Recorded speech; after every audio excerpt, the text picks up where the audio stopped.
والصلاة والسلام على سيدنا محمد وعلى آله وصحبه أجمعين. ومناسبة آدي خير بدن ومناسبة لكلانتي تمنكي مالمودة وقو بركة بدناية بشهر رمضان وضي علي خليف يولا قد دي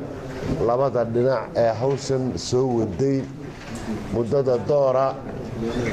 وانا نوغو كميدا هاي رمتي آدي بانوغو مهدنقيا waxaa la socoteen bahda saxaafadan aad baan ugu mahadnaqayaa odayaasha buuhoodla ka yimi bahweynta khaatumo oday dhaqameed iyo siyaasiyiin iyo codkar iyo caaqil balana aad baan ugu mahadnaqayaa sidaynu la wada soconnay wada hadaladii khaatumo iyo Somaliland bilowgii ilaa iyo iminka maraaxiladii ay marayeen marba halkii ay marayeen baad ku garanaysaano go'aanka ka dambeeyay uu ka sii wanaagsanaa sheekada labada guddi ee wada hadlaysana marba marka ka dambeysay way ka wanaagsanaa maray maxaan ku dhahdaa inay aanay wada hadli kareynin baa jira horta waxa caadi ah caalamka oo dhan marka dhinacyo darafyo sideenan oo kale ay dhacdo marka aragtiyo siyaasadeed lagu kala jabo marka fikirro lagu kala duwanaado heshiisyada iyo arrimaha marka la soo imanayo horta qolo waliba waxeeday ku dhigantahay yaantaa lala yaabay khaatumo in ay barnaamijkeeda siyaasadeeda aragtideeda ay ku dhiganaadaan waa waxay khaatumo u samaysteen Somaliland inteeda ku dhiganaatana waa lagama maarmaan laakiin maxaa ka dhaxeeya khaatumo iyo Somaliland waxa ka dhaxeeya dal iyo dad baa ka dhaxeeya intaa waxay ka midaysanahay in dalka iyo dadka la xanaaneeyo in la dhaqaaleeyo in loo turo in wixii danta alla isugu yimaado arrinka waan ka midaysanahay aad baa arrinkan looga hadlay kaliya xagga khaatumana way jiraan dad aan raali ku ahayn heshiisyadan xagga Somalilandna way jiraan qaar aan raali ku ahayn hadeer baabun halkan nagaga lahaa bakhaatumiya baa lala hadlaya haddana abu halkan nagaga lahaa iyo buuhodliya khaatuma aniga maxamed iyo wada joogno faa'iido nagama helina waa la hadlay adigu maxaad rabtaa baan ku dhiri arrinkan cid kasta oo horumar doonaysa cid kasta oo rabta bulshadu inay horumarto cid kasta oo doonaysa in dimuqraadiyad jirto cid kasta oo doonaysa inay dadku walaaloobaan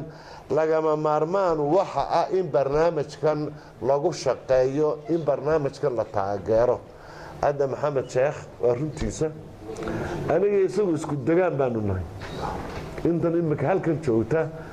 aniga isaga iyo maxamed mahdi isku dagaan baanu nahay waqolada aan geeloodu kala libdhin ee adigoodu kala libdhin baanu nahay arrinkaynu ka hadlayno waxa weeye in kala maqnaashaheena colaadihii soo dhacay maxaan ku dhahdaa waxay intaba keenayaan in horumarku meelaha qaarkood inuu yaraado waxaynu ka midaysanahay inaynu horumarka u midayno iminka waxaad ka soo qaadaa qaaradda Yurub iyo ilaa Mareykan dagaalkii labaad ee adduunka 50 milyan in ka badan baa la iska dilay haddana 50 milyan way ka heshiiyeen adduunyadana waxay u heshiiyeen in iyagu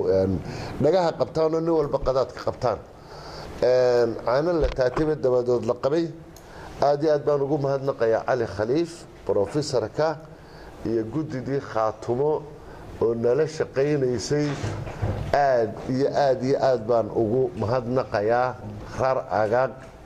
adag oo gudoomiyuhu ha ugu adkaadeen mowqifkooda aan murqaro ka dhaqaaqaynin oo runtii gob ah oo si fiican aanu wada shaqaynay arrintan meel fara badan baa laga soo dhaqaajiyay geedi socodkeeda aad baa loo soo raray aad bay u socotay waxaan anigu ku baaqayaa dhinac kasta oo arrintan ay saameyso